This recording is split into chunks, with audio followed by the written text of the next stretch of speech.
Instructional designers have many roles, with their main goal being to develop and design programs to suit the needs of their students.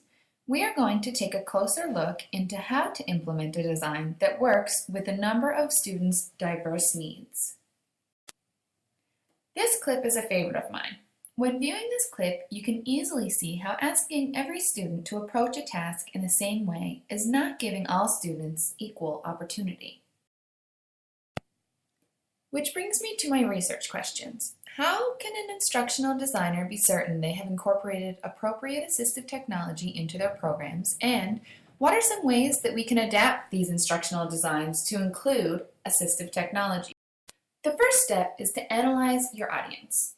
In this regard, teachers often have the advantage of knowing their students before they're designing the programs, whereas other instructional designers do not know their students when designing a program.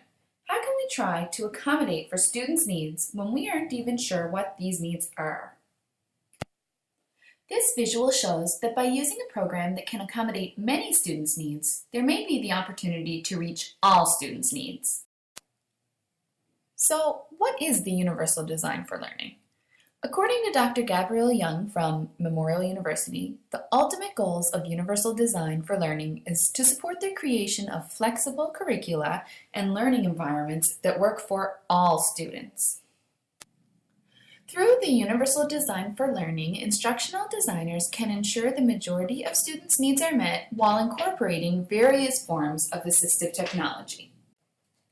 The literature has shown there are several ways to incorporate these technologies into our designs, beginning with instruction and continuing into assessment methods.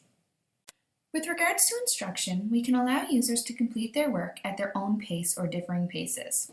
We can allow for a change in font size and type, which can help our visual learners see the information clearer.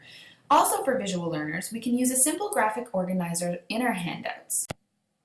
We can offer text both digitally and in paper form so individuals can choose how to read them.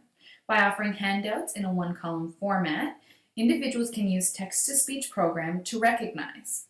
And we can ensure our websites are using a universal design suitable for all users. When it comes to assessment, we can allow multiple methods of assessment. We can also permit students to use word prediction software and text-to-speech applications when they are completing their assessments, and allow our students to use graphic maps to show their understanding instead of a typical written paper.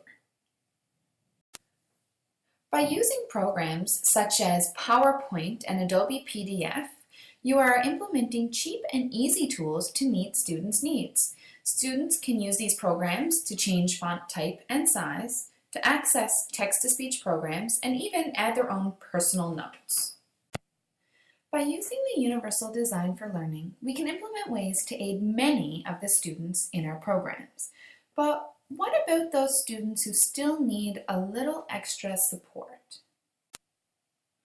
For those students in our programs who have higher needs and are still needing that little bit of extra support, we can move on to personalized assistive technology for these students. Because many of us are not familiar with those personalized assistive technology programs and devices, there are still some ways to find the information and assist our students with these devices within our programs. First, you can seek advice from the special education teachers or campus assistive technology advisors on what assistive technology would best work for your students. If you want to support the student in other ways, you can use websites like TechMatrix, which can help you find the assistive technology your student would need. Through my literature research, I discovered that you can never really be certain that you have enough assistive technology when you're designing your program if you do not know your students. But by using the universal design for learning, you can accommodate many of the students within your class.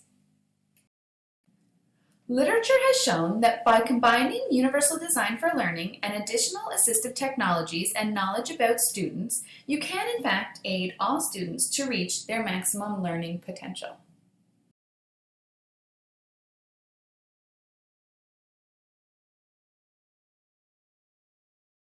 Created using Powtoon.